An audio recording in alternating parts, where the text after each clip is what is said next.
fala em educação, ou política, ou direito, para mim, o que fica muito claro, assim, existe lá no artigo, eu vou dar uma de advogada, lá no artigo 235 da Constituição, lá no direito à educação, existe um tripé muito importante que é educar para o trabalho, educar para o cidadão ético e político e educar para o pleno desenvolvimento do ser humano. Essa parte de educar para o pleno desenvolvimento do ser humano e para uma educação ética e política, ela deixou a desejar durante anos. Assim. A gente produz indivíduos hoje para o mercado de trabalho e muito menos para satisfazer questões filosóficas internas próprias de entender o mundo. Assim. E nem se trata necessariamente de política, se trata de uma conduta, uma postura que é muito mais de questionar, refletir, duvidar a si, o outro, aquela informação, né, de você, uma questão muito de filosofia mesmo, né, do porquê, será, onde, como, porquê, será, são as perguntas que vão movendo, de fato, a nossa posição como cidadão no mundo. E quando você fala dessas informações de WhatsApp e elas bastam, uma das fontes do reacionarismo, do conservadorismo da extrema-direita é justamente descredibilizar a ciência. Como é que você descredibiliza? Para além de dizer que aquilo ali é tudo comunista, que está ali querendo dar um golpe de Estado, você corta investimento em educação e bolsa de pesquisa, você corta a capacidade de você compreender e criar uma nova metodologia de industrialização, de desenvolvimento, de tecnologia, enfim, que passa por um processo de desenvolvimento do próprio país. Então, quando você ataca a ciência, você ataca qualquer processo de progresso mínimo de sobrevivência.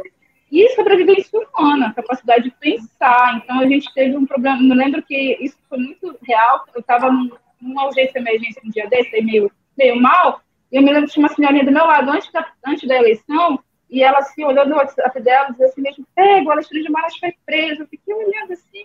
Aí eu fui pegar meu celular e fui buscar informações. Alexandre de Moraes preso? Não foi. E ela, muito, muito feliz, vibrando que ele tinha sido preso, que a luta contra o bem e o mal tinha sido vencida, né? E interessante como isso é muito, muito pertinente para pessoas que têm um pouco contato com a tecnologia, mas que isso é o fato de como as nossas obras foram depredadas no domingo, né? De pessoas que têm um problema com o entendimento cultural e erudito, inclusive, e quando você não entende uma coisa, você destrói.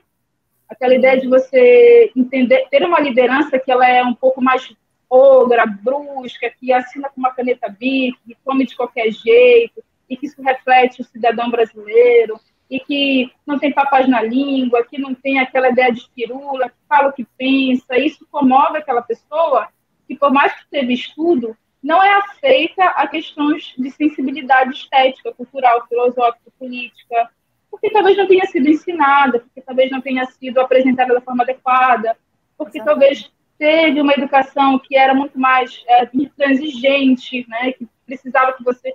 Então, tudo isso, assim, a gente tem um caldo de coisas, assim, e um caldo de coisas não muito legais, para determinar as diversas ações e motivos para a gente ter essas narrativas. As pessoas acreditam em narrativas porque elas reforçam as narrativas, não porque elas confrontam, ninguém confronta mais. Às vezes, nós mesmos, na nossa sapiência, acredita que a nossa opinião está correta, mas quantos de nós aqui tem um papel diário de confrontar aquilo que acha que sabe? E a gente não faz isso porque a gente está muito bem na nossa postura de estar do lado certo da história, mas qual lado? Porque no fim todo mundo perde, entende? Assim, são questões que devam ser desenvolvidas assim como postura mesmo do sujeito, né, a longo prazo. Eu acredito.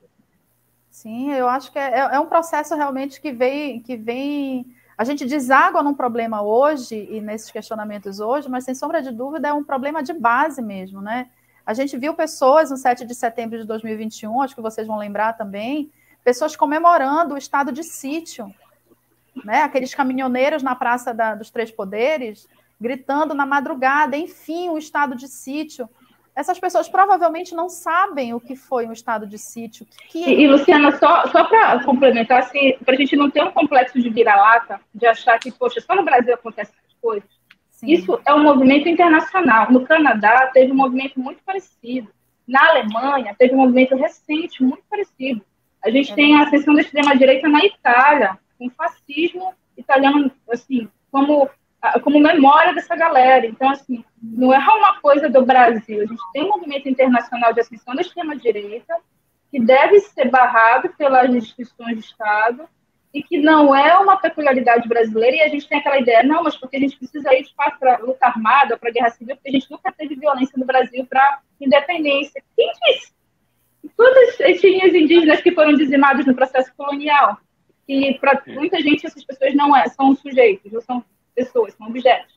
Quem disse que a gente não teve violência no processo de formação brasileiro? Pelo contrário, teve muita violência. A gente teve algo crucial, que é a anistia de torturadores na ditadura militar, que faz com que esse assombro de que lá era uma época boa volte agora, porque a gente não puniu quem torturou. A Argentina fez isso, a Argentina viveu momentos muito caóticos depois da prisão de inúmeros generais, viveu, mas ela lembra. A gente não lembra, a gente não tem uma memória histórica de lembrar, de voltar para o passado, de ensinar as futuras gerações de que, independentemente se eu concordo ou não, torturar ninguém de uma forma completamente impiedosa é normal politicamente. Não pode, o sadismo não pode ser visto como uma metodologia de violência política. E a violência política não pode ser concebida. Assim. Então, a gente tem inúmeras heranças históricas de não enfrentar os nossos problemas, e com isso, a ideia de que alguém que vai chegar lá e vai dizer assim, não, mas, pô, era muito bom naquela época. Minha avó disse que ela não viveu nada disso. Isso aí é história. Então, assim, a gente não pode esquecer. A única coisa que a gente não pode esquecer.